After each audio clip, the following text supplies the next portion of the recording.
கும்பம் கும்பராசிக்காரர்களுக்கு மிகப்பெரிய மாறுதல்கள் இப்போது உண்டு. 6ஆம் அதிபதி 4ஆம் வீட்டில் உச்சமாக இருக்கிறார். அதுக்கப்புறம் 5ஆம் இடத்துல இருக்கிறார். அப்புறம் 6ஆம் இடத்துல இருக்கிறார். சந்திரனுடைய இயக்கங்கள் 4, 5, 6ஆம் இடங்கள்ல இருக்கின்றன.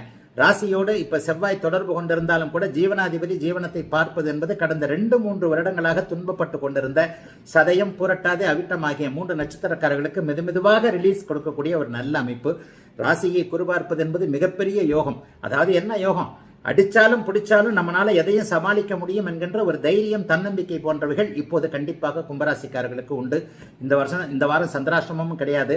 4ஆம் இடம், 5ஆம் இடம், 6ஆம் இடம் என்பது மிகப்பெரிய யோக பலன். 6ஆம் அதிபதி 4ஆம் இடத்துல உச்சமா இருக்கிறதுனால புதிய கடன்கள் கிடைக்கும்.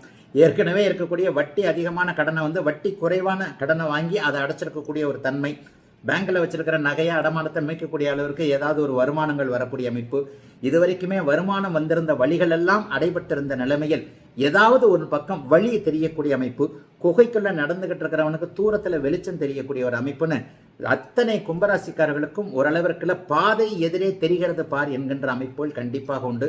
கும்பராசிக்காரங்க பெரிய அளவுல மனசு நொந்து போயிருக்கிறீங்கன்றதுதான் உண்மை. புரட்டாதி நட்சத்திரக்காரங்க இன்னும் கொஞ்சம் வெளியே வரல. புரட்டாதி நட்சத்திரம் 2ஆம் பாதம், 3ஆம் பாதம்னா இன்னும் கொஞ்சம் அவஸ்தப்பட்டுக்கிட்டு தான் இருக்கு.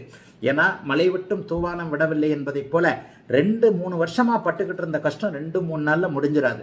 மெதுமெதுவாகத்தான் வரும். ஆனால் உறுதியாக சொல்லுகிறேன், கும்பராசி சோதனையிலிருந்து வெளியே வந்து விட்டது. அது அப்படியே படிப்படியாக மெதுமெதுவாக பழைய நிலைமைக்கு வர்றதுக்கு இன்னும் 2-3 மாசம் ஆகும். செப்டம்பர் மாதத்துல இருந்தெல்லாம் என்ன மாதிரி யாருமே இல்லைன்ற அளவுக்கு தைரியமா வெளியே வந்துருவீங்க. ஆக இதுவரைக்கும் உதவாத தாய் தந்தையர் உதவக்கூடிய தன்மை, இதுவரைக்கும் உதவாத குடும்பம் உதவக்கூடிய ஒரு அமைப்பு, எல்லாவற்றிலும் நிறைவான ஒரு நிலைமை.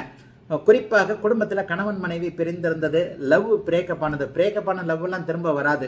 ஆனால் கணவன் மனைவி பிரிந்திருந்தவங்க ஏதாவது ஒரு சூழ்நிலையில மனசு அப்படியே கொஞ்சம் ஒத்து போய் மறுபடியும் திரும்பி சேர்றதுக்கான அமைப்புகள்லாம் இருக்கு. ஆகவே பிரிந்திருந்த குடும்பத்தை பற்றி கவலைப்படாதீர்கள். குடும்பம் மீண்டும் சேரும். புதிய காதல் உண்டாகும். பழைய காதலுக்கு பதிலாக புதிய காதல் உண்டாகும். புதிய நண்பர்கள் வருவாங்க. வாழ்க்கையிலேயே எல்லாமே கொஞ்சம் புதுசா இந்த வாரத்திலிருந்து ஆரம்பிக்கக்கூடிய தன்மை கும்பராசிக்காரர்களுக்கு உண்டு. கும்பம் எதையும் தொலைத்து விடவில்லை. மனம் உங்களுக்கு சீராகும். எதையும் சாதிக்க முடியும் என்கின்ற தன்னம்பிக்கை வரக்கூடிய நல்ல மாதம் கும்பராசிக்காரர்கள் எல்லோருக்கும் இந்த வாரம்.